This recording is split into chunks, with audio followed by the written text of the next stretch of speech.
So now I want to ask a question. What business are you in? Are you in the money business and you happen to work with people, or are you in the people business and you happen to work with money? And I know, I can fairly well predict where you're headed in your answer.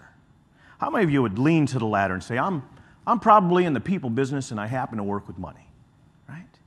Now, I'm not going to say that that question was a trap, but there's a little bit of a trickery to that question, because now, would you allow me to come to your meetings and study the content of the materials that pass back and forth between you and your client and prospects, and the content of your conversation, and see what conclusion I draw then?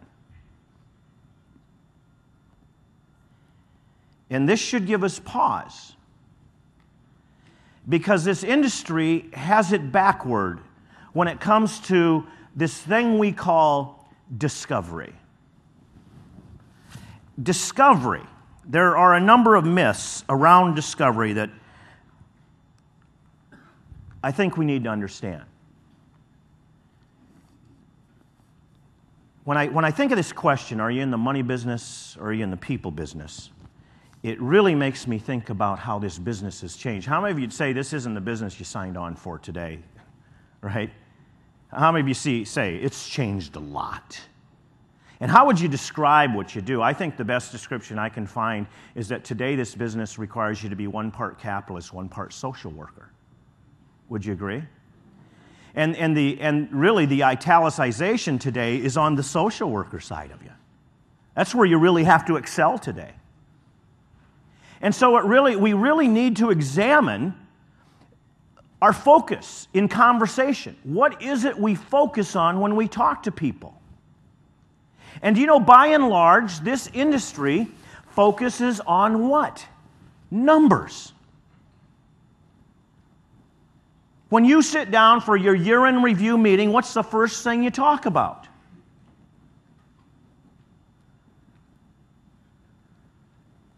I got a call from a great financial planner in California a few years ago. I was so thankful for this call, because you really got me to thinking about something here that's a miss in this industry. He said, Mitch, do you have time to talk a little bit? And I said, sure. What do you want to talk about? He said, I want to talk about the year-end review meeting. And I said, well, what about it? And he said, I'm sick of it. How many of you know what he's talking about? He said, how did we do against this index? How do we do against this fund? How do we do against my golf partner who's a liar? I mean, the guy takes a 5 and writes down a 4. Are you going to believe his returns? Right? And he said, have you seen that movie Groundhog Day? And I'm like, yeah. He says, that's what it's like. I wake up every day and I have this same conversation over and over. How many of you can relate to what he's talking about? Just out of curiosity, right? You're tired of this and while he's talking, something's happening, and I'm thinking, I said, Dave, sorry, I don't mean to offend you with this question, but I said, who started this conversation? He said, ouch. He said, I was looking for, empathy. Well, I said, what I hear is you lamenting the result of a conversation you started in the very beginning that started with, what are you making now over here? And if you come over here, you see what this conversation is, and I want you to think about this now. The heart of this conversation is ROI, isn't it? Return on investment. And I'm going to tell you that if that's the center focus of your conversation, you're doomed. How many of you already learned that? And then this idea struck me, and I said, Dave, I've got this idea. It's a new business I'm starting, and I want to invite you to become my very first client. It's called Mitch Anthony's Weather Advisory Service, and here's what you do. Bring me your calendar for 2011 and circle all the dates that you want to have a ball game, an outing, a picnic, anything outdoors, and here's what I'm going to do for you. Number one, I have historical data on what happened on those dates outside going back to 1920.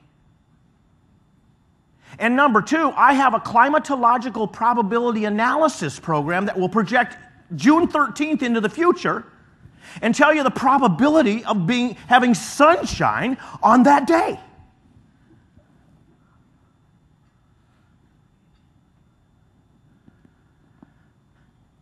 Well, the silence on the other end of the phone told me that he suspected the light on my front porch was flickering.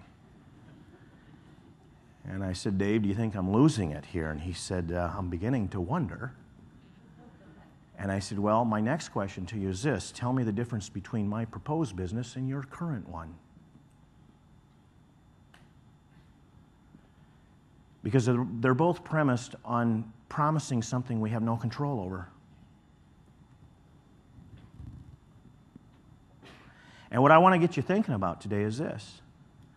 What is your central promise to your clients? A value proposition is a promise in their mind. Whether you think it is or not, it's a promise.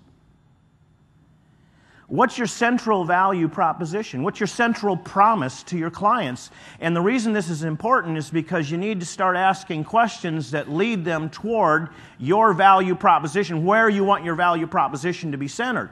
And I would suggest to you an overarching concept here is that we need to center our value around ROL, not ROI. And ROL is return on life. And here's how I define return on life. Help me get the best life I can with the money I have.